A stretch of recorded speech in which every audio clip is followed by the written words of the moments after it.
welcome to Cinema Journal, and this is my trailer reaction to Assassin's Creed, based on the popular video game franchise that will be released on December 21st, 2016.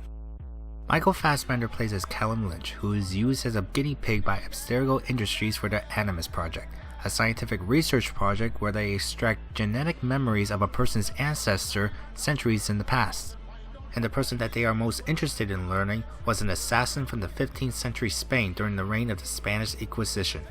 As he spends more time in the Animus, Lynch is able to copy his ancestors' fighting and weapon skills and incorporate them to continue the fight against the assassin's enemies, the Templar Knights, who have become Abstergo Industries in the modern day. Since the early 90s, movies that were based off from popular video games have a notorious reputation of never impressing the majority of critics, fans, or the general audience. While some have their fans, there hasn't been one that achieved any lasting fame. But with each year, there were some that tried to adapt a video game into a film, hoping to capture both critical and financial success. Now, while I'm not familiar with the Assassin's Creed franchise, I have played the very first game.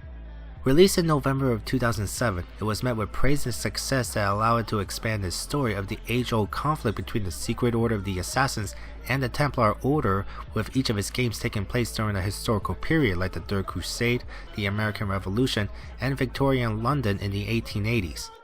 This film tells an original story with its own characters, only relying on the themes and concepts of the games that dealt with political intrigue with its unique blend of science fiction and historical epic. From my experience with the first game, I was very impressed with the historical details that went into its world building, as well as basing their plots on the historical records. The core gameplay element of it is stealth, where you go on missions to gather information on your target so you can successfully perform the assassination. Believe it or not, the assassins were based on a real-life group from the same time period. An old sect of Islam, they have been responsible for the many deaths of political leaders for nearly 300 years that the name will forever be used as a moniker for a professional killer. I couldn't finish the game because of technical issues I was having with it that kinda left a bad taste in my mouth, but I can say that I did enjoy with what I was offered. Looking at the trailer, it certainly feels like it is keeping in spirit with the games as opposed to trying to make itself look like them, just letting itself be in its own thing. There's no doubt that they had to change much in order to make it to work, but I do have some concerns about the lack of the stealth element present in the trailer, focusing more on the parkour and fight scenes. The latter I found to be a weak and repetitive aspect of the first game. Maybe they thought that those scenes wouldn't make a good trailer, so they only used action set pieces to help excite the general audience in seeing it, because this might be too big of a pill to swallow for anyone to take it seriously. Hopefully they did keep the stealth element in and that it does play a prominent role, as I honestly feel that they will create enough suspense and intrigue, as I thought it was the best and exciting part of the game. But if there is one thing that I feel confident that they did get right, is the look of it. I really hope that the filmmakers took as much care and dedication as the game developers did in recreating the historical settings, and from what I'm seeing with what little the trailer is showing, they may actually have achieved that. And I have a feeling that they may have been influenced by Chinese martial arts films like Crouching Tiger, Hidden Dragon with some of its parkour scenes.